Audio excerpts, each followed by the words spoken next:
ஜெபம் தொலைக்காட்சியை பார்த்து கொண்டிருக்கிற கர்த்தருடைய பிள்ளைங்க, மெரினாவில் நடந்த அந்த பயங்கரம் 6 வயது சிறுமிக்கு நடந்த ஒரு கொடூரம் நம்ம சொல்லலாம்.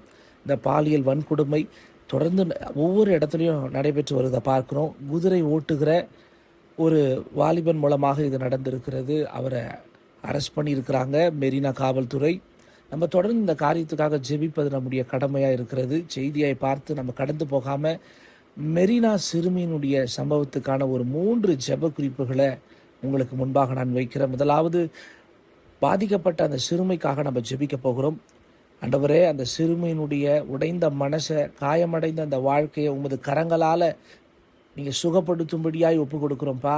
அந்த மகளுக்கான ஆறுதல், பாதுகாப்பு, முழுமையான சுகம் அந்த மகளுக்குள்ளே உண்டாகணும்னு சொல்லி உள்ளத்தின் ஆழத்திலிருந்து கொஞ்ச நேரம் அப்படியே ஜெபிங்க. நம்ம ஜெபிக்க ஜெபிக்க ஜெபிக்க ஜெபிக்க ஆண்டவர் ஒரு பெரிய அற்புதத்தை அந்த மகளுக்கு செய்வார். ஆண்டவர் ஒரு பெரிய அதிசயத்தை அந்த மகளுக்கு செய்வார். நல்லா ஜெபம் பண்ணுங்க. சங்கீதம் 34:18 படி ஒரு சுகம் அந்த மகளுக்குள்ள கடந்து வரட்டும்னு சொல்லி ஜெபிங்க. தேவன் உங்களை ஆசீர்வதிப்பார். 2வது, அந்த குடும்பத்துக்காக நம்ம ஜெபிக்கணும்.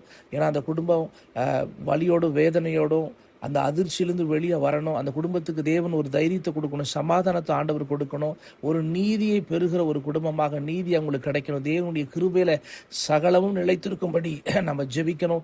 மத்தேயு 5:4 படி அவங்களுக்கு ஒரு பெரிய ஆறுதல் உண்டாகும்படி கொஞ்ச நேரம் ஜெபம் பண்ணுங்க. இந்த வார்த்தைகளை சொல்லி சொல்லி ஜெபம் பண்ணுங்க. தேவன் உங்களை ஆசீர்வதிப்பார். 3வது, குழந்தைகளுடைய பாதுகாப்புக்காக நம்ம ஜெபிக்கணும். ஏன்னா நம்ம தேசத்தில் அநேக குழந்தைகள் இருக்கிறாங்க. வளர வரல தேவனுடைய அரண் அந்த பிள்ளைகளுக்கு பாதுகாப்பாக இருக்கணும். தீய செயல்களில் ஈடுபடுறவங்க இவங்க எல்லாரும் பாதுகாக்கப்படணும்.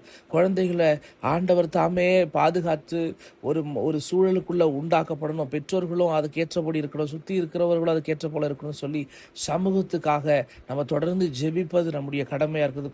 கொஞ்ச நேரம் அப்படியே ஸ்தோத்திரம் பண்ணி ஜெபம் பண்ணுங்க. ஏசாயா 54:13. ஏன்னா நம்ம பிள்ளைகள் எல்லாரும் கர்த்தரால் போதிக்கப்பட்ட பிள்ளைங்க. நம்ம பிள்ளைகளுக்கு சமாதானம் பெரியதா இருக்கணும் ஆண்டவரேன்னு சொல்லி நல்லா ஜெபம் பண்ணுங்க. பிலிப்பியர் 4:6 படி ஸ்தோத்திரத்தோடு தேவனுக்கு தெரியப்படுத்தி நம்ம ஜெபிக்க ஜெபிக்க ஜெபிக்க கொஞ்ச நேரம் நம்ம ஜெபிக்க ஜெபிக்க ஜெபிக்க ஆண்டவர் நம்ம தேசத்தில் ஒரு பெரிய அற்புதத்தை செய்வாராக. தொடர்ந்து ஜெபிங்க. தேவன் உங்களை ஆசீர்வதிப்பாராக.